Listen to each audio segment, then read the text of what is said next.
Os irmãos acompanham na imagem ali,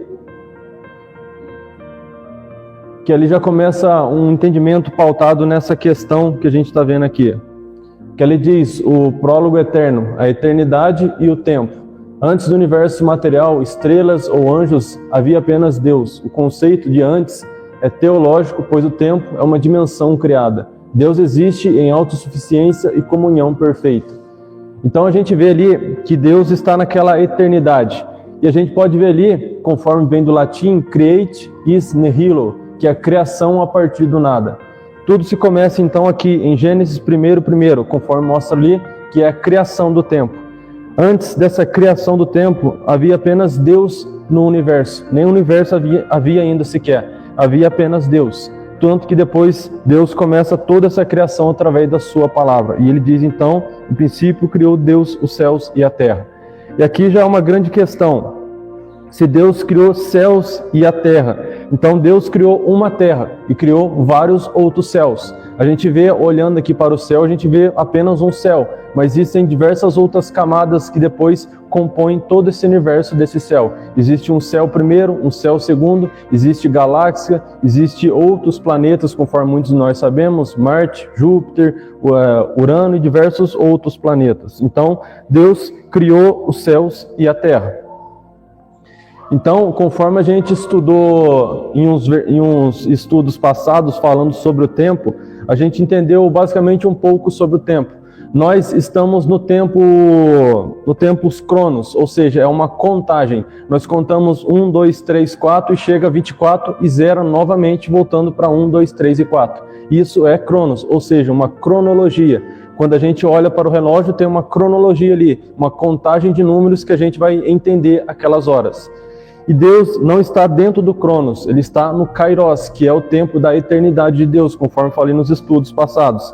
Então, Deus não existe passado, presente e futuro. Deus está nos três ao mesmo tempo.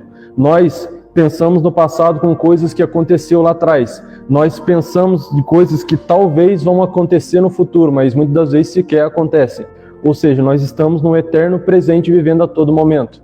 E o interessante é que não existe necessariamente futuro, porque se a gente chegar amanhã, vai ser o presente de hoje. Então, não existe um futuro lá para frente. A gente já está vivendo no eterno hoje. E a eternidade de Deus, conforme nesse desenho, a gente vê que é uma coisa que nunca vai ter fim. Conforme a gente vê, não tem um início, não tem um fim. Sempre vai girando em um ciclo infinito, que é sempre a partir dessa eternidade. E aqui essa lógica sobre o tempo, que lá fala em 2 Pedro 3,8, que não ignoreis uma coisa, que um dia para o Senhor é como 1000 anos e 1000 anos como um dia. Pedro estabelece a equivalência que decifra o mistério. Deus não está preso na nossa linearidade. Existe uma taxa de conversão entre a história humana e a esperança divina.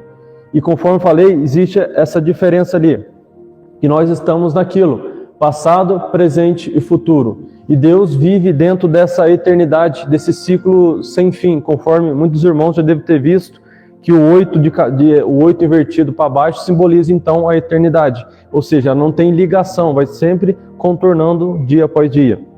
E essa eternidade representa então, com uma experiência divina, um tempo de Deus, que fala ali que é a plenitude. Tanto que a gente vê que lá em Apocalipse fala muito sobre lá não ter, quando a gente for para voltar para Deus na vinda de Jesus, lá não vai ter mais morte, não vai ter tempo, não vai ter mais choro, não vai ter diversas outras coisas que a gente experiencia aqui na Terra. Então não vai ser possível estar dentro de uma coisa sendo que lá não existe. Por exemplo, uma pessoa que ela cria um carro, para ela criar um carro, ela precisa estar fora desse carro para criar ele. Assim também é Deus com o mundo. Para ele criar o mundo, para ele criar o tempo, ele precisava estar fora desse tempo. Ele não tinha que estar dentro desse tempo, senão ele seria humano igual cada um de nós. Então, para ele criar esse tempo, foi necessário então ele estar fora desse tempo. Então. E para a gente ter uma noção mais ou menos como funciona isso, seria basicamente daquela forma ali.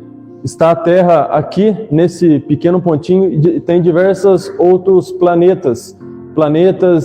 tem outros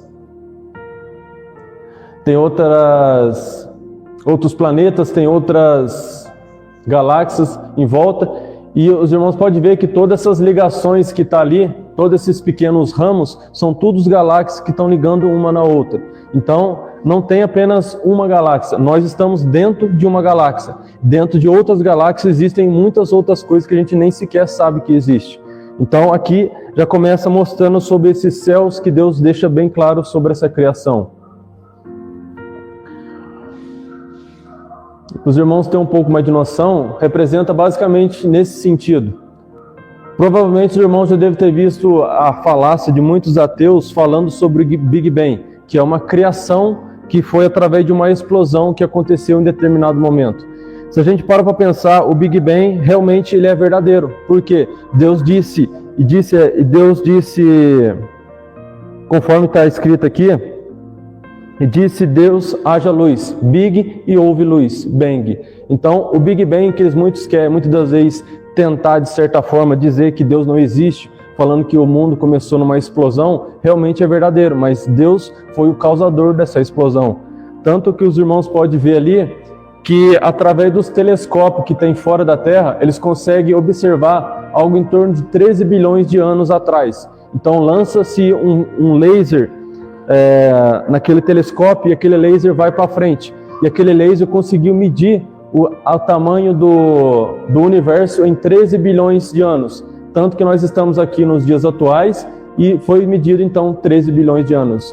E o que necessariamente tem depois desses 13 bilhões de anos? Nós não sabemos. Provavelmente pode ser Deus que esteja lá ou provavelmente pode ter muito mais coisas além disso. Então, quando Deus fala, criou o céu e a terra, ele demonstra muito bem sobre isso, porque ninguém sabe necessariamente onde está Deus especificamente. Então, essa imagem representa muito sobre como nós estamos tão pequenininho diante de uma imensidão de um universo fora dessa terra.